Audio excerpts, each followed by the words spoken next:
Gad Saad chimes in on the conversation. Let's take a look. I'm Tal the Traveling Clat, your favorite Zionist prince. Let's see what he has to say. It refers to, metaphorically, I mean, the ostrich doesn't actually do this, but it refers to the idea that you bury your head in sand and la la la, I don't want to hear it. By the way, subscribe to our channel. We're about to hit 500,000 subs. We're getting close. Please help us.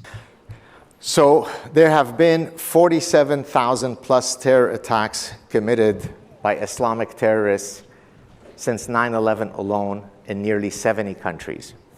The terrorists who've committed the 47,000 terror attacks tell you exactly why they've committed it.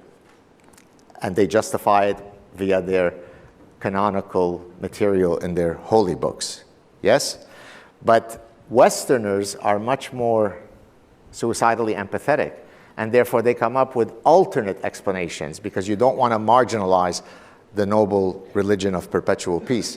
And so here are some of them. I won't go through all of them. These are not satirical. I can give you the link to every single one of them. Many of them were espoused by professors. So it turns out that if you look at the fourth one, if you don't have enough adequate exposure to art, that could radicalize you.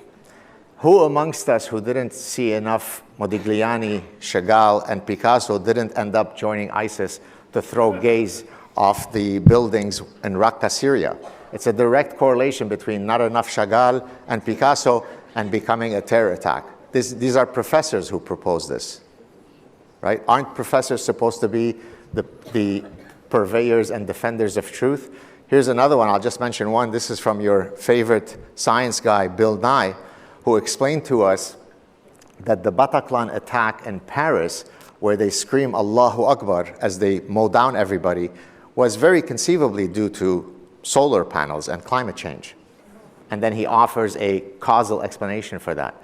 Well, when you are that removed from reality, when you are so suicidally empathetic, then you shouldn't be surprised to see what is happening in Canada. It's sometimes difficult to face reality, but if you don't face it, it's not going to go away. If the physician tells you have stage 4 pancreatic cancer, you could pretend that cancer doesn't exist. It's still going to exist, and it's still going to kill you. So wake up. So how do we save our universities? I'll try to. I might be a minute late, so I hope you'll give me grace. How to save our universities: pursue knowledge unencumbered by ideological activism. No knowledge is forbidden if gathered objectively using the scientific method. We often have in universities, don't do this research, it might marginalize this group. No. It's a deontological process. It's an absolute principle, right? I don't modulate the truth so that I don't hurt someone's feelings. The truth is the truth, irrespective of whose feelings are hurt. The truth hurts. That's the reality, and God said it perfectly. The truth will hurt your feelings. Like it or not, the truth will hurt your feelings. We can acknowledge the fact that Islam has a radicalism problem. We can also acknowledge that terrible things have been done in the name of Christianity in the past. That's truth. We can also say that Jewish people have real scumbags amongst them. Sometimes at a high elevation status in politics and in news and in finance and whatever it be. Those can all be true. And they can all offend people, but they still are true. And we have to be comfortable with being able to talk about it. I think that what we see in the West today, and the little brushing that I did with college students in America now when I was recently there, it taught me a lot about how deeply entrenched they are in this world of not offending and being PC, and how dangerous that could be. I praise my upbringing and the way that I've been shaped by the world around me so much every single day that neither I or my community or my close group of friends or the people that I've attracted to myself near my life haven't fallen into that pool of being scared of offending somebody. I've never been a part of that ecosphere.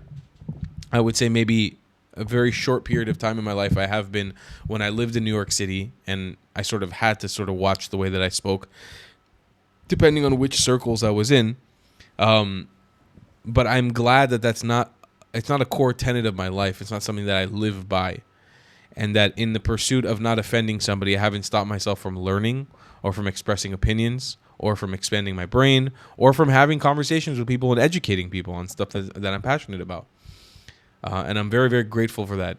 I think it's an amazing thing, and everybody should gravitate towards that. And I will see you guys in the next one. I love you a long time. If you believe in my content and want to support me, just know your help is needed. There's a bunch of great ways to support me, being PayPal, Buy Me a Coffee, or joining my Patreon community down below. Patreon is the best way to support my channel, and you'll get a bunch of cool perks depending on what tier you join. Another great way to support me is by buying my merchandise on thetravelingclat.com. I regularly drop new merch designs like this beautiful hat, or this amazing shirt, where you can support the channel and get something cool for yourself. I also have an amazing Discord community with people from all over the world. Thank you so much for your support.